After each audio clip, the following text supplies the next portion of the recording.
إلهي بقى مهدله نمعوين بدنا نسيي عافمات نبض دولة اسمقل ولا التنمو وحوض قبسشو إيا قارهان بربراء هوري مركا كسعودة انتي أنو لها وزير دايري وحلقة يا غباب عدعيدو كله صونا إن وزير بدن هدله واكو صوت لقل وزير داوين وحانو سوك حيي بربراء إيا وحكا سعودنا إن لوضا أركو dadka reer barbarana fariin ay uga tagaan iyo magaalooyinka kaleba horumarka barbara ka socda waa laba mid dawladda hoose leh oo laba difri karo midna waa investmentka caalamiga ah oo ay keentay iyadana in barbara la aamino la maalgeliyo shacabka reer barbara haddaan dadka reer barbara ahayn dadka maalgashanaya soo dhaweynaya nabad u haya wax la qabsanaya waxay ku aamini karaan haddaanu shacabku soo ahayn mashruuc kasta ee dawladdu keenta ma soconayo marka horumarka labaad ee maanta adduunka oo dhan ku majeeranaya wuxuu ku yimid kalsoonida ay u muujiyeen reer berbera dadka ajaanibka ee maalgashanaya kaasoo aan weliba leeyahay waa la sii kordhinaya oo waa inaynu ka sii badinaa intaa horumarka ka socday berbera cid baa hindisaheeda lahayd oo ku tacabtay oo taariikhda in loo ogaado oo looga mahadnaqan ay tahay oo uu kow ka yahay madaxweyne Siiraayo madaxweyne hore dawladda maanta aan joogaa ninka ku labayaana waa Saacad Cali Shire oo ahaa wasiirkii khaarijiga ee beriga oo tacab ilaahuna ka abaal marin kala ka galay maantana maaliyadda ah oo weli sidii gacanta ugu haya waxa saddexaynaya shacabka ka gudoomay arinta ka maqlay ee la garab qabtay iyo meeyarka magaalada iyo golihiisa oo iyaguna intay kaga beegneed hawsha ka qabtayna waa uga mahadnaqayna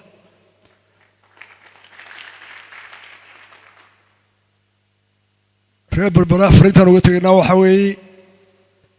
berberi magaalo way ka weyn tahay waa bender waa metropolitan ama beled waxaan uga jeedaa waa magaalo international afafka adduunka laga hadlo oo dhami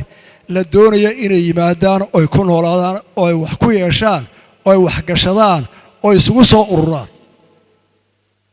walaalayaal kama caqli yarin oo kama fikir yarin oo awyaasheen haddaynu nahay Soomaaliland guud ahaanba waxay ahayd dadka la entrepreneurs dad ganacsiga iyadoo dadka wax la qabsiga aad iyo aad uga xeeleen Afrikada kale oo kale maanta anigu markaynu isbogaadina aad loo farxayo leeyahay waanu horumar berberi waa caynkan maya meel hooseenu joognaa 30 sano intan in ka badan 100 jeer inuu qabsan ahayd imikana haddii alla yiraahdo waxaan doonayaa oo idinka rabaa 20 sano soo socda ama 5 sano soo socda inta maanta berberitaanay 9 goor kor uga labato iyo Hargeysa iyo Burcaba berberita saan ku dhaafayaa doorashada socota doorashada ragga sharaxan iyo hablaha sharaxan waan u ducaynayaa waxaan ugu ducaynayaa kii alla u qoran inuu soo baxo oo dalka uu xutaro kii nasiib reebana inuu dul qaato oo aanu buuq nagu abuurin reer berbera meeyarkii inta idin qabtay waa idin sharaxan yahay malaha waa nagu duqonnimo haddaanu ka warhaya malaha duqonnimo nagu noqonaysaa qoladan meelaha kale ka timid haddaanu dhaana meeyarkii inta idin qabtay ka warhaya malaha waxaad odhan doontaan ma caqliga iyaad caayaysaa meen annagu waxaa garanaya taana intaasaan ku dhaafaya walaalayaal maanta waxaynu taagannahay crossroads meel labuda isku dhaafaya geeska Afrika waa la wada socotaanoo dee iminka bahalkan yara telefoonkan waxba ka wada qabanaa warka in suleeg baynu helnaa aqoontana dhalinyaradu iminka iyadaaba badiso baalka aad u akhrida maanta geeska Afrika inuu ku noolahay waxa ka dhacaya waa arkaysaa duruufaha inagu xeeran waa arkaysaa dalalka inagu xeersan oo dariska wadnahayna waa arkaysaa maanta Soomaaliland 30 sano lama ictiraafsana oo cadow badan leh kii cadowga ugu weyn ahaa sideedii sano u dambeeyey Soomaaliland dagaalamay 4 sano u dambeeyey Soomaaliland lahaayeen la ictiraafin qofkii salaamo ixtiraamaba xiriirka u jarayay la dagaalamayay ilaahay wuxuu qadaray in 3 goor wiigan dhexdiisa security council isaga yiraahdo sidaa yeel waad qasbantahay wax baqal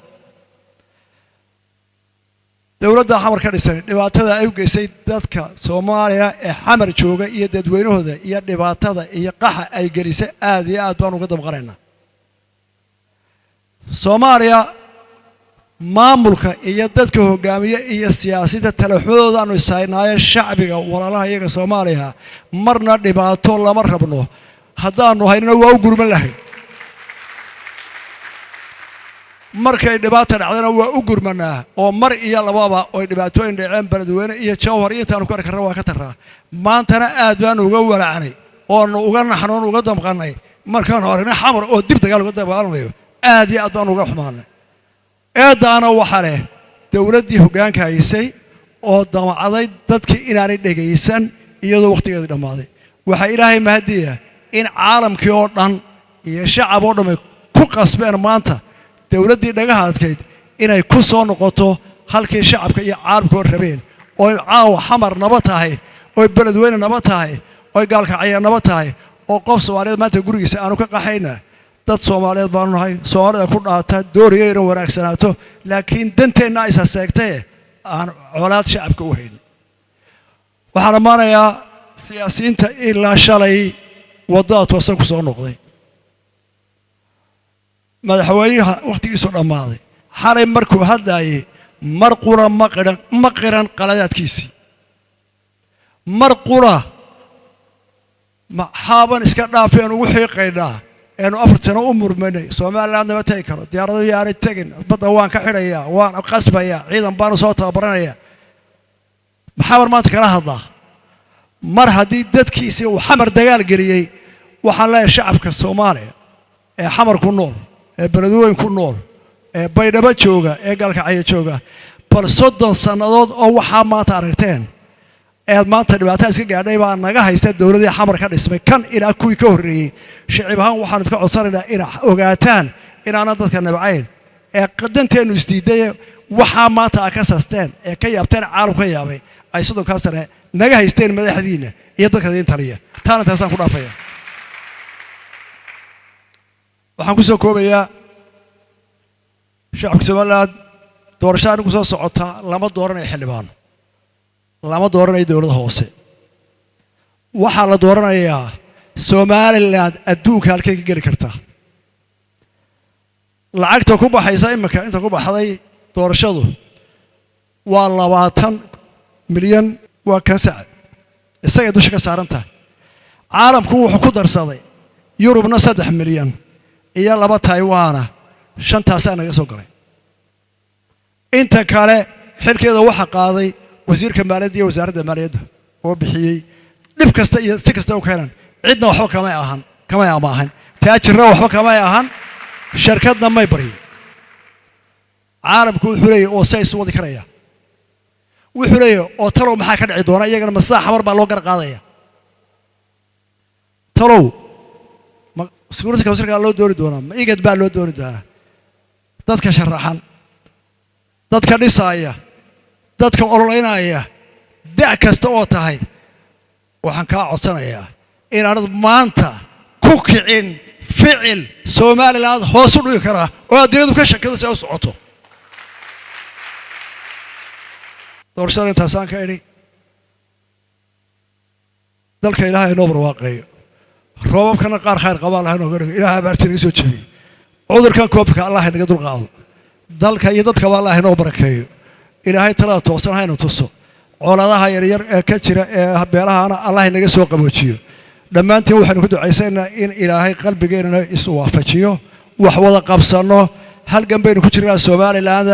meel wacan baynu maraynaa inta hadhayna wada jir iyo walaaltiin ka gudbaynaa aad iyo aad baa mahadsantihiin. Wassalaamu calaykum waraxmatullaahi.